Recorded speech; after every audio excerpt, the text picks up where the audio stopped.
शेख अदीबा को दावत देता हूँ कि वो आए और अपने मौक़िफ़ को आप सबके सामने रखें। शेख अदीबा। अस्सलामु अलैकुम व रहमतुल्लाहि व बरकातुहू। अऊज़ु बिल्लाहि मिनश शैतानिर रजीम। बिस्मिल्लाहिर रहमानिर रहीम।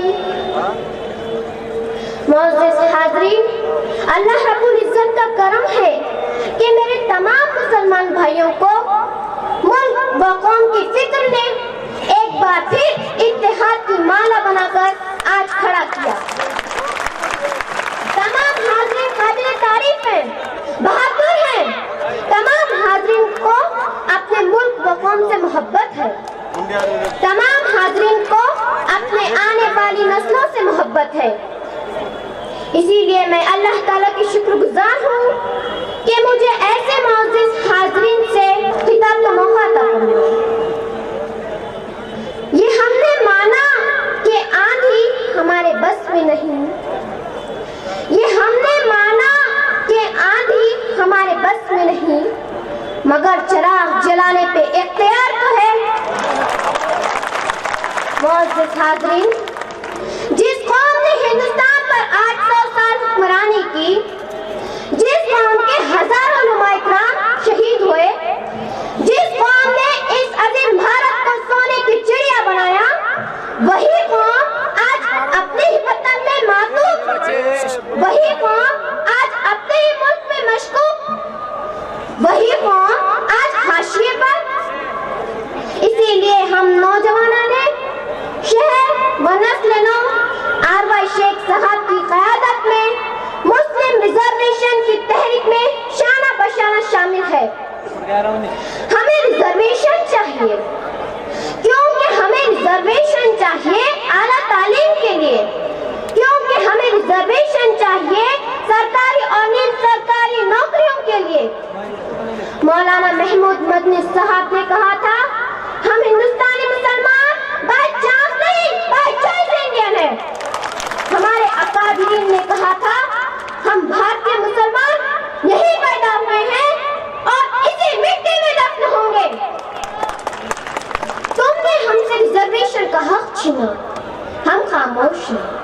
तुमने हमारे असलाफ की तारीफ को रद्द किया, हम खामोश हैं। ऐ इक़्तिदार के गुलामों, हमें आजादी दो गुर्बत से, हमें आजादी दो जहालत से, हमें आजादी दो तासुब से, हमें आजादी दो करप्शन से। दोस्तों और साथियों, ये ताजमहल, ये कुतुब मीनार, ये लाल किला हमारे अज़मत के निशान हैं। तहरीक खिलाफत हमारी, रेशमी रुमाल हमारा, मिसाइल मैन हमारा, इनकलाब जिंदाबाद का नारा भी हम ही ने दिया था। हम ही ने कारगिल की चोटी पर लहराया तिरंगा। लेकिन अफसोस, आजादी आज भी तलबगार है। आजादी के कई सालों बाद भी हमारी हुब्बुल वतनी पर लगा है सवाल ये निशान। आजादी के कई सालों बाद भी हम अपने ही वतन में बेयार और मददगार, माथे पर दहशतगर्दी का इल्जाम लिए फिरते हैं। हाथों में डिग्रियां लिए नौकरियां तलाश करते हैं। पहाड़ों को काट काट कर रास्ते बनाते हैं। समंदरों का सीना चीर कर पुल तामीर करते हैं। टैक्सियों में, होटलों में, गैरेजों में, फैक्ट्रियों में, कारखानों में हमारे मेहनतकश नौजवान मुल्क के लिए खून पसीना सींच रहे हैं। सरहदों पर भी हम, मुरादाबाद के बर्तन हमारे, फैरोजाबाद की चूड़ियां हमारी, अलीगढ़ के ताले हमारे, बनारस की साड़ी हमारी, मालेगांव और भिवंडी के कपड़े हमारे, फिर भी आज हम 70 साल से बेकार घूमता रहे हैं। कहाँ इंसाफ अजीजों, बताओ कहाँ इंसाफ? इतनी सी बात हवाओं को बताए रखना, इतनी सी बात हवाओं को बताए रखना, रोशनी होगी चरागों को जलाए रखना। इतनी सी बात हवाओं को बताए रखना, रोशनी होगी चरागों को जलाए बचाए रखने। लहू देकर की जिसकी हिफाजत हमने, लहू देकर की जिसकी हिफाजत हमने, ऐसे तिरंगे को सदा अपने दिल में बसाए रखने।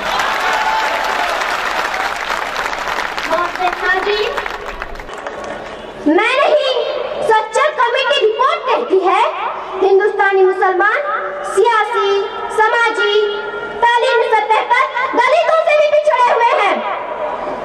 मैं नहीं, रंगनाथ मिश्रा रिपोर्ट कहती है हिंदुस्तानी मुसलमानों को कौमी बैंक कर्जे नहीं देती। मैं नहीं, सच्चर कमेटी रिपोर्ट कहती है हिंदुस्तानी मुसलमानों के लिए आला हाउसिंग सोसाइटियों के दरवाजे बंद हैं। मैं नहीं, महमूदुर रहमान कमेटी रिपोर्ट कहती है हिंदुस्तानी मुसलमानों की सरकारी नौकरियों में तादाद सिर्फ 4%, फौज में और पुलिस महकमे में हमारी तादाद 3% से भी कम। लेकिन अफसोस, सद अफसोस, हम लोग सिर्फ एक जगह अक्सरियत में हैं और वो है जेल की कोठरियां। जी हाँ जनाब, जेलों में हमारी तादाद 25%। कहाँ का इंसाफ? कैसा इंसाफ? कैसे लिए हमारे अजदाद ने इनकलाब जिंदाबाद का नारा लगाया था? जनाबे वाला, मेडिकल में 70% हासिल करने वाली मालेगांव की तालिबात को MBBS के दाखिले से महरूम कर दिया गया। 50% नंबरात हासिल करने वालों को रिजर्वेशन की बुनियाद पर दाखिला दे दिया गया। हमें भी रिजर्वेशन चाहिए, हमें भी तरक्की चाहिए। हम कब तक खामोश रहें? क्या इसी का नाम है इंसाफ? यही है इंसाफ? लेकिन अफसोस, आजादी के कई सालों बाद भी हमारा मुल्क भुखमरी से आजाद नहीं हो सका। हमारा मुल्क फिरका परस्ती और बदगुमानी से आजाद नहीं हो सका। हमारा मुल्क वर्ल्ड बैंक के कर्जे से आजाद नहीं हो सका। हमारा मुल्क यूरोप और अमेरिका की इक़्तिसादी गुलामी से आजाद नहीं हो सका। इसीलिए मैं कहती हूँ कि आजादी आज भी तलबगार है। आजादी। आपसे इजाजत लेने से कबल आपको बताती चलूं, चुटकी भर खाक ही काफी है, चुटकी भर खाक ही काफी है हवाओं का रुख बताने के लिए। साथियों, आज हमारी खामोश चीखों को सरकार समझ जाए तो हम तहे दिल से शुक्रगुजार हैं। वरना याद रखना, हम आने वाले वक्त का तूफान है और याद रखना। आइए और मेरे साथ कहिए, जय हिंद, जय महाराष्ट्र।